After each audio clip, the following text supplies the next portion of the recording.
বিসমিল্লাহির রহমানির রহিম। আসসালামু আলাইকুম সকল ভাই ও বোনেরা। আল্লাহ সুবহানাহু ওয়া তাআলা আমাদেরকে একটি মেসেজ দিয়েছেন যে আমাদের জীবন অর্থ দ্বারা আল্লাহর পথে সংগ্রাম করতে হবে।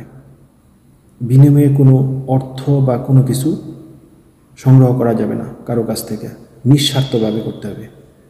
তাহলেই পরকালে আমরা জান্নাত লাভ করতে পারবো। এই ব্যাপারে কোরআন থেকে জানবো। প্রথমে যদি দেখি, আল্লাহ সুবহানাহু ওয়া তাআলা আমাদেরকে জানিয়েছেন 92 নম্বর সূরা লাইল 18 থেকে 21 নম্বর আয়াতে, আল্লাযী ইউতি মালাহু ইয়াতাযাক্কা ওয়া মালি আহাদিন ইনদাহু মিন নিমাতিন তুযা ইল্লা বুতিগা ওয়াসিরা বিহিল আলা ওয়ালা সাউফা ইয়ারদা।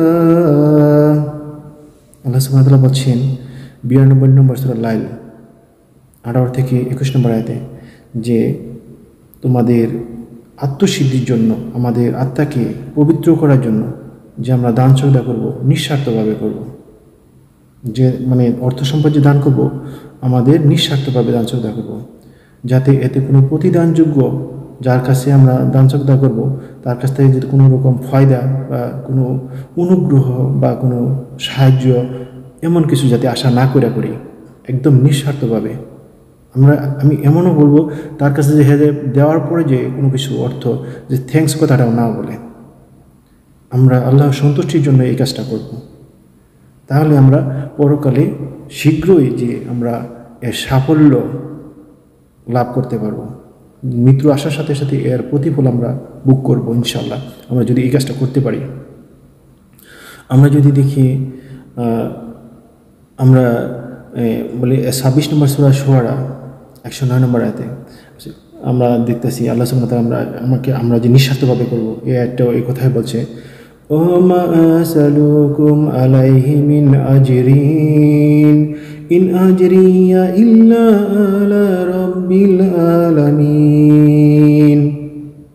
26 নম্বর সূরা শুআরা 109 নম্বর আয়াতে আমি বলতেছি যে আমি দান সদকা করব, এতে কোনো প্রতিদানযোগ্য সুযোগ সুবিধা আমি এর কাছ থেকে থ্যাংক ইউ আশাটা করব না, এর প্রতিদান আমি আল্লাহ সুবহানাহু ওয়া তাআলার নিকটে আশা করব। এর অর্থ এটাই। আমরা যদি হেদায়েতের কথা বলে কোনো অর্থ বা টাকা কোনো কিছু নেওয়া যাবে না। আমাদের সমাজে তো এখন দেখি অহরহ যে সভা সমাবেশ করে অর্থ লেনদেন, টাকার বিনিময়ে কোরআনের আয়াত বিক্রি করা, তেলাওয়াত করা, পাঠ করা, হেদায়েতের কথা বলে টাকা সংগ্রহ করে। কিন্তু এগুলি যারা করে তারা হেদায়েতের উপরে নাই, তারা পথভ্রষ্ট। আল্লাহ সুবহানাহু ওয়া তাআলা বলছেন যে তাদেরকে অনুসরণ করে না, যারা এই হেদায়েতের কথা বলে টাকা চায়, কোরআনের আয়াতের কথা বলে। আমরা যদি দেখি 36 নম্বর সূরা ইয়াসিন 21 নম্বর আয়াতে আল্লাহ সুবহানাহু ওয়া তাআলা বলছেন, ইত্তাবিউ মাল্লা ইয়াসালুকুম আজরান ওয়া হুম মুতাদুন।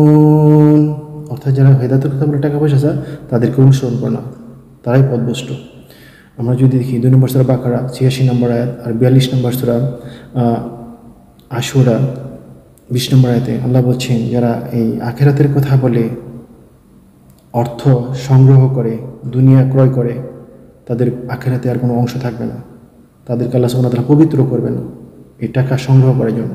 হয়তো বলে তারা যে আমরা হাদিয়া নিই। রাসূল কখনো মানুষের কাছে এই কোরআনের আয়াতের কথা বলে হাদিয়া বা টাকা পয়সা সংগ্রহ করতো না। এরা বলে আমরা চাই না, কিন্তু না, তারা ডিমান্ডের উপরে যায়। আমরা যদি দেখি আল্লাহ সুবহানাহু ওয়া তাআলা অনেকগুলি কোরআনের আয়াত আছে যে যারা এই কোরআনের আয়াতের কথা বলে টাকা নেবে তাদেরকে আল্লাহ সুবহানাহু ওয়া তাআলা পবিত্র করবেন না এবং কি তাদেরকে জাহান্নামে নিক্ষেপ করবেন। অনেকগুলি আয়াত আছে। আমরা যদি দেখি প্রথমে এই আয়াতগুলি 2 নম্বর সূরা বাকারা 16 নম্বর আয়াত, 174 নম্বর আয়াত, 175 নম্বর আয়াত, 176 নম্বর আয়াত, 3 নম্বর সূরা ইমরান 187 নম্বর আয়াত, 9 নম্বর সূরা তওবা 9 নম্বর আয়াত, 34 নম্বর আয়াত, 35 নম্বর আয়াত, আর 7 নম্বর সূরা আরাব 169 নম্বর আয়াত, 107 নম্বর সূরা আরাব 169 নম্বর আয়াতে আল্লাহ সুবহানাহু ওয়া তাআলা বলছেন তারা হেদায়েতের কথা বলে টাকা নেয় আর বলে আল্লাহ আমাদেরকে ক্ষমা করে দেবেন। আল্লাহ বলছেন তাদের কাছে চুক্তি নেই বা স্টেটমেন্ট নেই যে তাদেরকে ক্ষমা করে দেব। তারা এই অর্থ সংগ্রহ করে আমার কোরআনের আয়াত বিক্রি করার জন্য তারা জাহান্নামে নিক্ষিপ্ত হবে। যত ধরনের পণ্ডিত বা ধর্মগুরু দেখা যাক, এটা কিন্তু অন্য ধর্মের লোক সাহেরা এই কোরআনের কথা বললে অর্থ সংগ্রহ করেন। আমরা দেখি আমাদের সমাজের ভিতরেই, আমাদের মুসলমানের ভিতরেই কিছু ধর্মীয় লোক এই টাকা সংগ্রহ করে। এটা কিন্তু তারা এই কোরআনের আয়াতগুলি যদি ফলো করে তাহলে নিঃস্বার্থভাবে সে আল্লাহ রাস্তায় কিন্তু অর্থ এবং কি জীবন দ্বারা সে পরিশ্রম করতো, সংগ্রাম করত। আল্লাহ বলছেন যে 50 নম্বর সূরা কাব 45 নম্বর আয়াত, আর 26 নম্বর সূরা 69 নম্বর আয়াত, 25 নম্বর সূরা ফুরকান 52 নম্বর আয়াত, 16 নম্বর সূরা নাহল 125 নম্বর আয়াত। আল্লাহ বলছেন কোরআনের আয়াতগুলি স্পষ্টভাবে, মানে এগুলি কোরআনের আয়াতের মাধ্যমে মানুষকে দাওয়াত দেওয়া বা দিনের কথা বলা। অথচ আমরা আল্লাহর নামে অনেক কিছু মিথ্যা বানায়া বলি, কিন্তু আসলে এগুলি ঠিক না, এগুলি আল্লাহ পাক নিষেধ করেছেন। কোরআনের আয়াতের ভিত্তি থেকে স্ট্রেট ফরওয়ার্ড কথা বলতে হবে, আল্লাহ সুবহানাহু ওপেন খোলাখুলিভাবে কোরআনের আয়াত প্রচার করতে হবে। আমরা যদি দেখি 17 নম্বর সূরা ইয়াসিন 17 নম্বর আয়াতে, 36 নম্বর সূরা ইয়াসিন 17 নম্বর আয়াতে যে ওমা আলাইনা ইল্লাল বালাগুল মুবিন, পরিষ্কারভাবে আমাদের প্রত্যেকেরই দায়িত্ব কোরআনের আয়াত সঠিকভাবে, পরিষ্কারভাবে, স্পষ্টভাবে পৌঁছে দেওয়া মানুষের কাছে, কিন্তু কোনো নিঃস্বার্থভাবে। আমাদের জীবন এমনকি অর্থ, এই দুইটা দ্বারাই, অর্থাৎ আমার জীবনের পরিশ্রম, সময় যে ব্যয় করবো আমার জীবনের এটা, আর হচ্ছে আর অর্থ আমার যেরকম সামর্থ্য আছে আমি সেরকমই আমি এই আল্লাহর পথে জিহাদ করব এই জীবন এবং অর্থ দ্বারা, তাহলে আমি পরকালে সাফল্য লাভ করতে পারবো। আল্লাহ আমাদেরকে সকলকে যাতে নিঃস্বার্থভাবে কোরআনের আয়াত প্রচার করতে পারি, আল্লাহ আমাদেরকে সকলকে তৌফিক দান করুক। আসসালামু আলাইকুম ওয়া রাহমাতুল্লাহ।